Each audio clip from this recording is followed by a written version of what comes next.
ஏசாயா 24 அதிகாரம் 1 முதல் 15 வரையுள்ள வசனம். இதோ கர்த்தர் தேசத்தை வெறுமையும் பாழுமாக்கி அதை கவிழ்த்து அதன் குடிகளை சிதறடிப்பார்.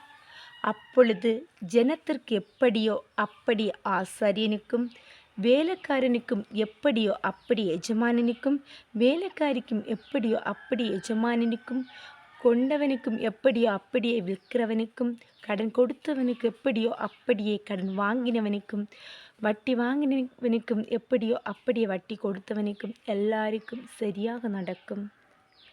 தேசம் முழுதும் கொள்ளையாக்கி முற்றிலும் வெறுமையாக்கும். இது கர்த்தர் சொன்ன வார்த்தை. தேசம் புலம்பி வாடும், பூமி சத்தமாயிற்றென்று உலர்ந்து போகும். தேசத்து ஜனத்திலே உயர்ந்தவர்கள் தவிப்பார்கள். தேசம் தன் குடிகளின் மூலமாய் தீண்டுபட்டது. அவர்கள் நியாய பிரமாணங்களை மீறி கட்டளையை மரபாடாக்கி நித்திய உடன்படிக்கையை முறித்தார்கள். இது நிமித்தம் சாபம் தேசத்தை பசித்தது. அதன் குடிகள் தண்டிக்கப்பட்டார்கள். தேசத்தார் தகிக்கப்பட்டார்கள். சிலர் மாத்திரம் மீந்திருக்கிறார்கள்.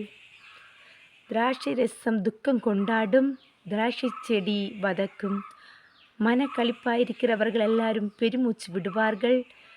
மேளங்களின் சந்தோஷம் ஓயும், களி கூறுகிறவர்களின் சந்தாடி ஒளியும், வீணையும் களிப்பும் நின்று போகும். பாடலோடு திராட்சரசம் குடியார்கள்.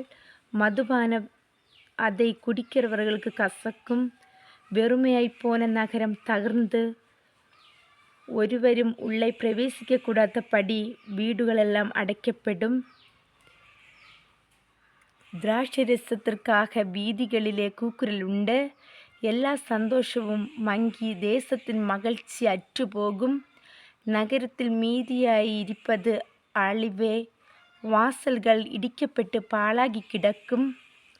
ஒலிவ மரத்தை உலுக்கும்போது திராட்சை பழங்களை அறுத்து தீரும்போது பின்பற்றிப்பு கொஞ்சம் மீந்திருப்பது போல தேசத்திற்குள்ளும் இந்த ஜனங்களின் நடுவிலும் கொஞ்சம் மீந்திருக்கும். அவர்கள் சத்தமிட்டு கெம்பீரிப்பார்கள். கர்த்தருடைய மகத்துவத்தின் நிமித்தம் சமுத்திரத்தில் நின்று ஆர்ப்பரிப்பார்கள்.